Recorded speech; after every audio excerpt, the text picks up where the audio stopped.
네, 안녕하세요. 2022학년도 2학기 중간고사 신도고 해설 강의 지금부터 시작하도록 하겠습니다.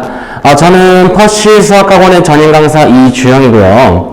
그 본격적인 해설 강의 시작하기 전에 난이도에 대한 전체적인 총평 먼저 하고 시작하도록 할게요.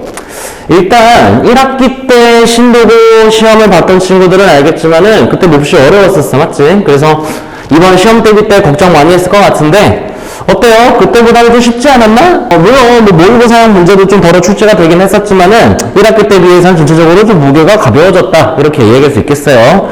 좀 더 디테일하게 얘기해보면은 상위권, 그러니까 1, 2등급을 다투는 상위권, 그런 학생들은 뭐야?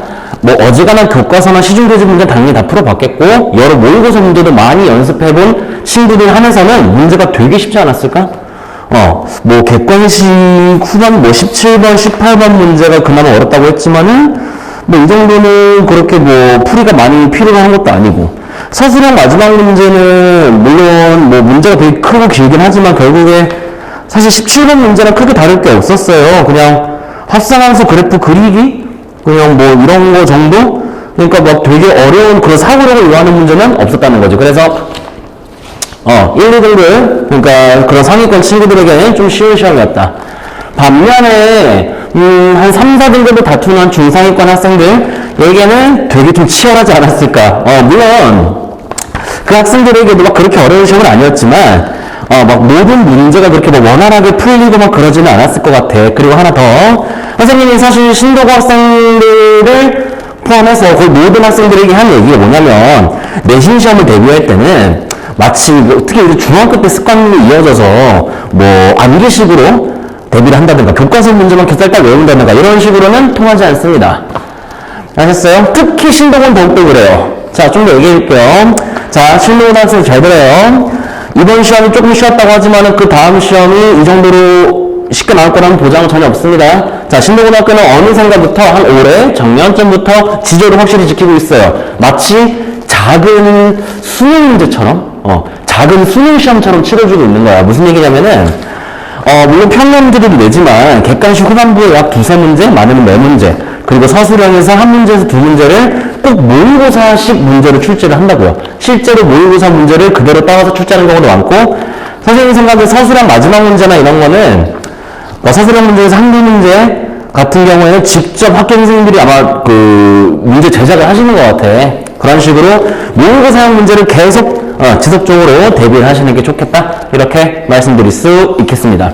혹시나 이번 시험을 좀 못 봤더라도 너무 좌절하지 마세요. 기말고사 때 방금 선생님이 얘기한 것처럼 기본 문제들부터 시작해서 대표 유형들, 그 다음에 넘어가서 모의고사 문제들까지 꼼꼼하게 섭렵을 하시면 충분히 좋은 성과 있을 거라고 생각이 드네요.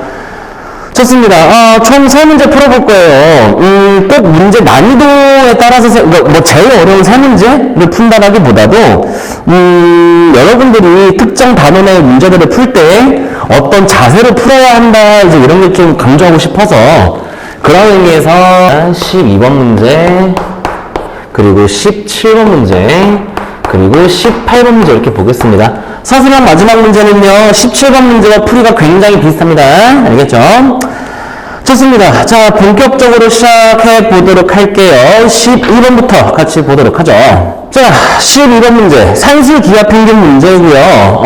방금 전에도 얘기했지만 얘들아, 이 문제가 되게 어렵지는 않아요. 하지만 너네가 올바른 자세로 이런 문제를 대하고 있나에 대해서 좀 강조하고 싶어서, 보시면 ax 플러스 by는 3이라는 직선이 있고, 그 다음에 이 직선이 2,8을 지난데, 그러면 바로 대입 한번 해볼까? 그래서 이 a 플러스 8b는 3이다라는 사실을 키핑을 해놓읍시다. 반드시 필요하겠지? 자, 그리고 나서 x좌편, y좌편 각각 점 a, b라고 이렇게 놨네요. 그죠?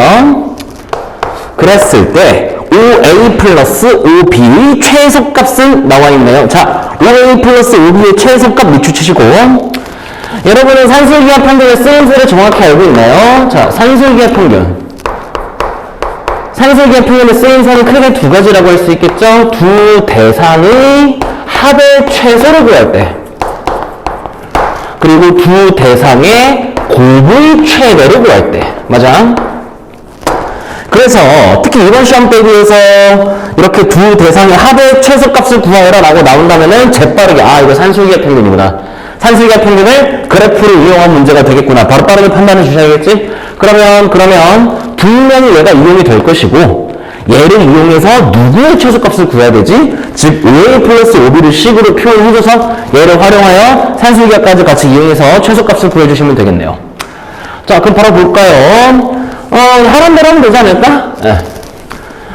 전 A는 X를 편이죠? 그러면 Y 0 대입해주시면 여기는 A분의 3, 맞죠? A분의 3,0 나올 것이고 그 다음에 여기는 X에 0 넣어주시면은 Y가 0, B분의 3 나오겠죠? 0, 맞죠? B분의 3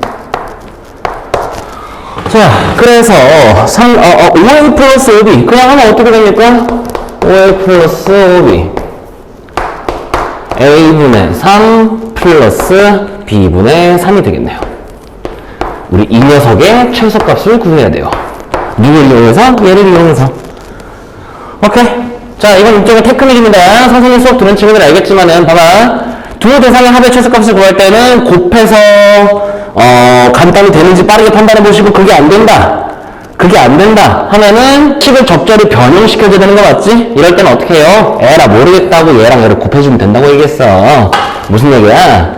A분의 3 플러스 B분의 3 곱하기 2A 플러스 8B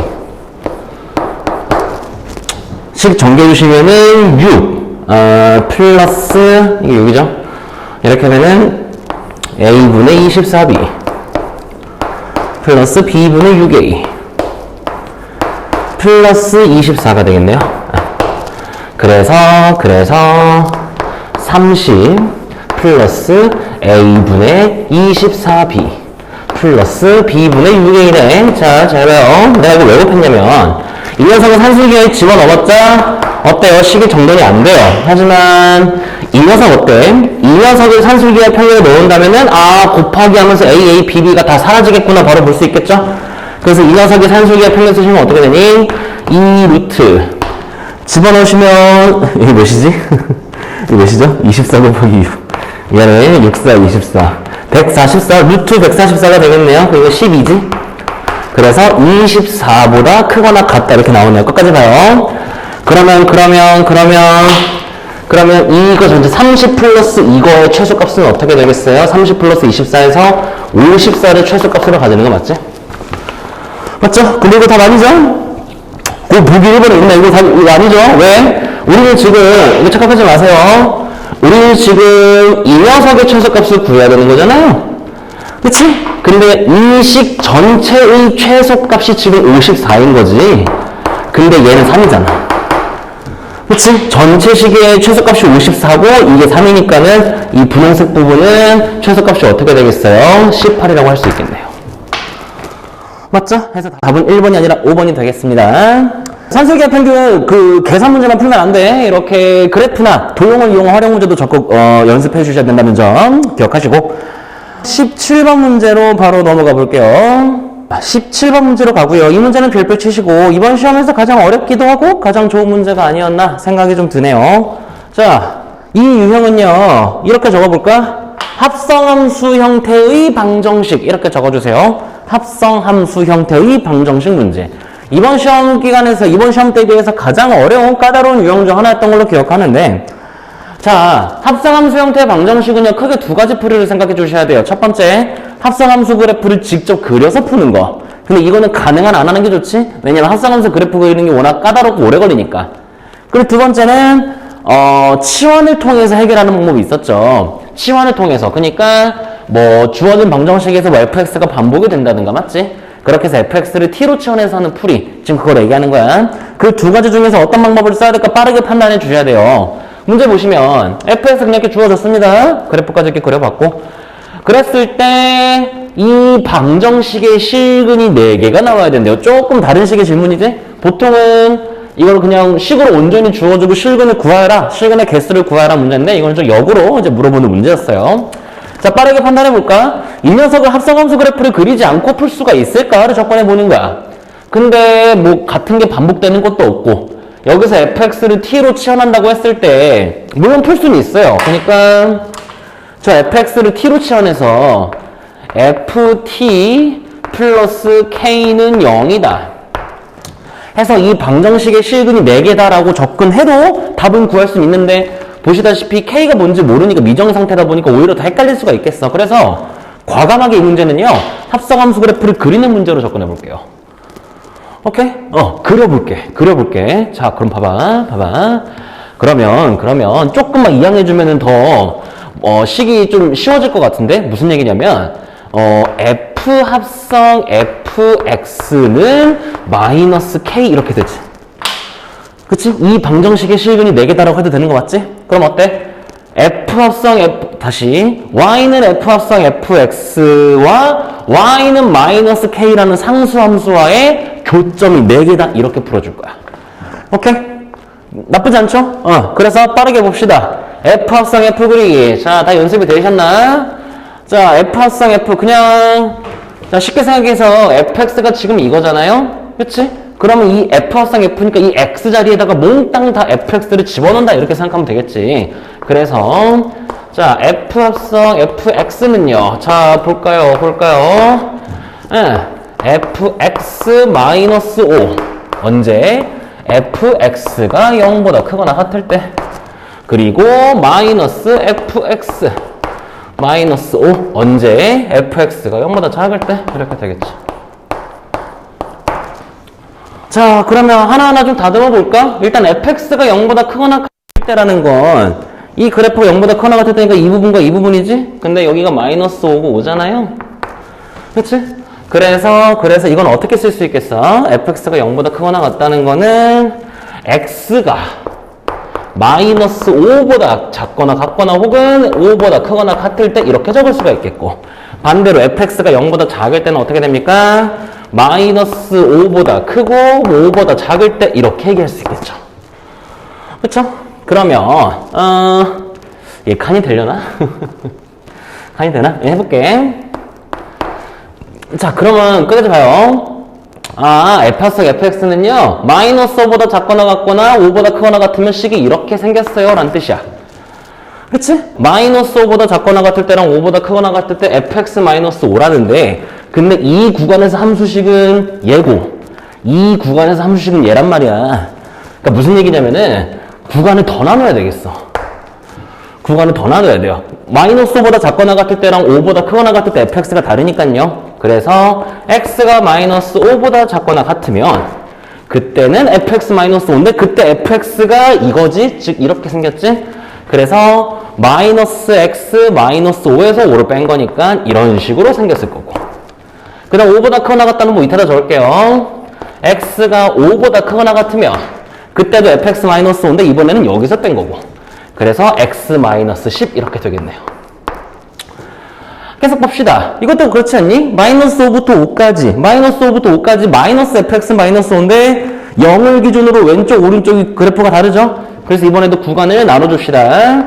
마이너스 5보다 크고 뭐 0보다 작을 때 이렇게 적을까? 그리고 0보다 크거나 같고 5보다 작을 때 이렇게 적어볼까요? 해서 마이너스 5랑 0 사이 헷갈리지 마세요. 여기 사이에서는요 fx가 지금 이거입니다. 얘를 이렇게 하라는 거야. 그러면 x 플러스 5 빼기 5니까는 x가 되겠고 이거 같은 경우에는 x 마이너스 x 플러스 5 마이너스 5니까 마이너스 x 이렇게 될 겁니다. 오케이. 이거 힘들었다. f 합성 fx가 정리가 끝났어요. 이 녀석을 그려주시면 될 것 같네.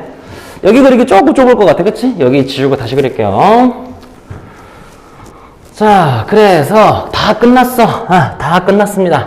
그래서 f 합성 f가 어떻게 생겼는데 일단은 총 4개 구간으로 나뉜다는 점. 4개 구간으로.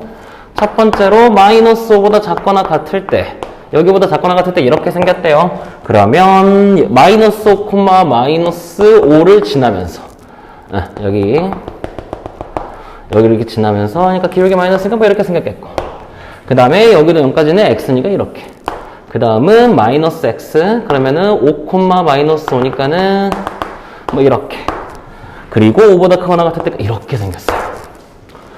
f 합성 f 그린 겁니다. 오케이. y는 f 합성 fx 얘랑 y는 마이너스 k와의 교점이 4개 된다는 거지. 맞지? 교점이 4개 된다. y는 마이너스 k의 교점이 4개 되고 어때? 이런 식으로 그어주면 되겠지? 있지? 여기 사이로 왔다 갔다 해주면 되겠죠? 즉 0과 5 사이로 왔다 갔다 하면 돼. 누가? 이게 지금 y는 마이너스 k잖아.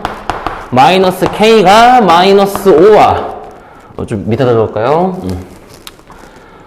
마이너스 k가 마이너스 5와 0 사이로 왔다 갔다 해야 된다고요. 즉 k는 0과 5 사이가 되면 실근이 4개가 되겠다. 이렇게 얘기할 수가 있겠죠. 오케이?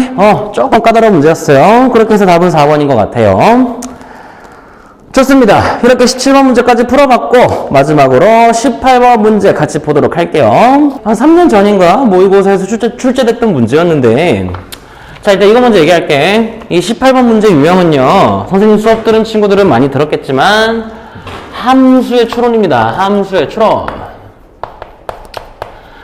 자, 무슨 뜻이에요?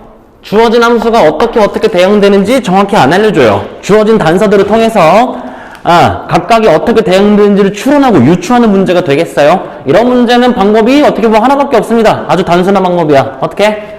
일을 해봐야 돼. 테스트를 해보는 거지. 단 무작정 테스트하면 안 되고 어떻게 하면 좀 효율적으로 좀 답을 끌어낼 수 있을까? 좀 효율적인 방향으로 가능한 실험을 해보는 게 중요하겠죠. 그리고 gx에 대해서는 이건 실수하지 마세요. 아무리 봐도 gx가 뭐 1대1 대응이다 라는 말은 없어요. hx만 1대1 대응이라고 하고 그리고 뭐 g3은 1이라고 합니다. 그래서 뭐 이런 식으로 그릴 수 있겠고 근데 hx가 되게 중요한데 좀 특이한 함수예요. 잘 봐요. hx 함수값은 fx일 수도 있고 gx일 수도 있는 거야. 그러니까 뭐 h1이 몇이냐라고 했을 때 그게 f1이 될 수도 있고 g1이 될 수도 있어요. 근데 누굴 따라가느냐? 만약에 fx가 gx보다 크거나 같으면 f를 따라가고 g가 f보다 따라가면 g. 뭔 뜻이야? 쉽게 얘기해서 f1, g1 중에서 큰 거 따라가고 f2, g2 중에서 큰 거 따라가고 이런 식으로 대응이 되겠다. 그리고 1대1 대응이다라는 점. 오케이? 자, 실험을 해보죠. 추론을 해보죠. 어떻게? 그래도 막 시작하진 말고 확실히 주어진 거 먼저 하면 좀 괜찮지 않을까? 무슨 얘기냐면 굳이 G3이 1이라는 걸 보여줬어요. 와, 이건 대박 아니야? 지금 봐봐. G3이 1이고 F3은 3이에요. 더 큰 거 따라간다 그랬지? 그럼 이걸 유추할 게 없네? 공짜로 알려줬어요. 뭐? H3은 3이라고 알려줬습니다. 맞지?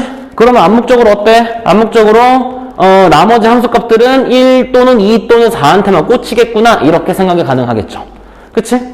자, 그 다음 잘 봐요. 그 다음 잘 봐.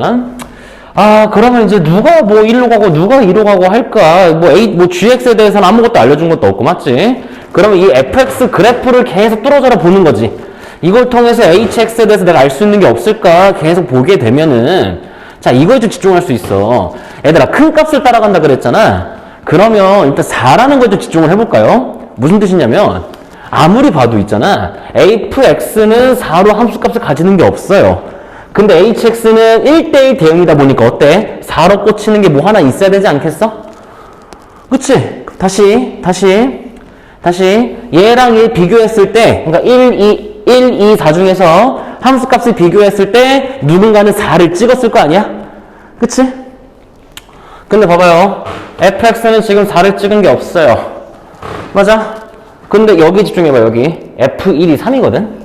자, 만약에 g1이 3보다 작거나 같아요. 만약에 그럼 어때요? h1이 3이 돼버리지 않아요? 그치? 더 큰 거 따라갈 건데 f1이 3이야. 그럼 만약에 얘도 똑같이 뭐 g1이 뭐 3이거나 그 이하 숫자가 돼버리면은 얘가 또 3으로 가버려. 그런 일은 일어나서는 안 돼. 그치? 그런 일을 방지하려면 어떤 것밖에 방법이 없어? G1이 4로 가야 돼요. 그치? 네. 그래서 중복을 방지하기 위해서는 G1이 4가 되면서 H1도 4가 되겠다. 이렇게 할 수 있죠. 이제 남은 거는 H2랑 H4가 되겠는데, 정 모르겠다 하면 솔직히 이제 둘 중 하나 아니야? 네. 2랑 4가 이제 2, 1 나눠 가질 거 아니에요? 그치? 두 가지 중 하나지? 그 에라 모르겠다 하고 실험을 해보는 거야. 실험을 해봐요. 이렇게 생기지 않았을까 하고 실험해보는 거. 아직 확정된 거 아니야, 흰색은. 자, 이렇다고 가정을 해보면 말이 되나?를 확인해 보는 거죠. 자, H4가 1이라면은, 예, 지금 F4가 1이잖아요? 그치? F4가 1이다 보니까, G4랑 F4가 둘 다 1이구나. 그렇게 하면 딱 이 일이 가능할 거예요. 맞죠? 그리고, HE가 2예요. HE가 2이려면은, 어떻습니까? 더 큰 거 따라간다 그랬으니까, F2가 2고, 그럼 뭐 G2도 2거나 1이면 되지 않을까? 일단 가능을 하다는 거야. 오케이? 얘가 무조건 답이라는 건 아니에요, 일단. 근데 이게 뭐 불가능하진 않구나, 라는 거 정도만 알게 됐어요. 그러면 그 반대가 가능한가?를 실험해 보는 거지. 한번 해볼까?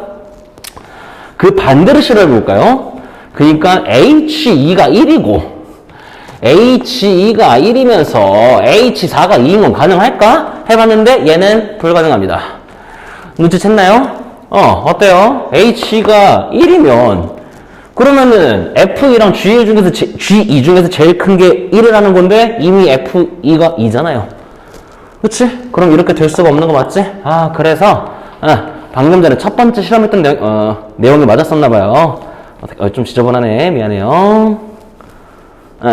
아까 첫 번째로 했었던 거 어떻게? H는 2가 되면서 H4는 1 이런 식으로 대응되는 게 유일한 방법이다 라는 것을 알 수 있겠습니다. 이 문제를 좀 어렵게 풀거나 아니 못 풀거나 했던 친구들은 혹시 GX를 1대1 대응이라고 박아놓고 풀지 않았나? 그렇게 하면 오히려 그게 더 발목을 붙잡고 추론하기가 어려웠을 것 같네요. 맞죠? 자, 좋습니다. 이렇게 주요 문항들 모두 살펴봤어요. 아까 영상 시작할 때 얘기했죠? 이번 시험을 좀 아쉽게 치른 친구들은 뭐 어쩔 수 없습니다. 하지만 좀 그런 불쾌함, 그런 좀 쓸데없는 불쾌함은 가능한 빨리 덜어내고 단 최대한 객관적으로 바라보자는 거야. 내가 이번 중간고사 대비할 때 뭐가 부족했지? 신도고 문제는 앞으로 또 모의고사 문제, 특히 기말고사는 더 어렵게 출제될 수 있으니까 모의고사 문제도 많이 풀어야 되지 않을까? 교과서 문제만 풀면 안 되겠구나. 뭐 이런 식으로 전략적으로 세우는 게 중요하겠죠. 본인의 부족함을 빠르게 판단해서 이번 기말고사에는 아주 좋은 성적으로 마무리했으면 좋겠네요. 좋습니다. 모두들 수고 많았고요. 이로써 2022학년도 신도고등학교 2학기 중간고사 해설 강의 모두 마치도록 하겠습니다. 감사합니다.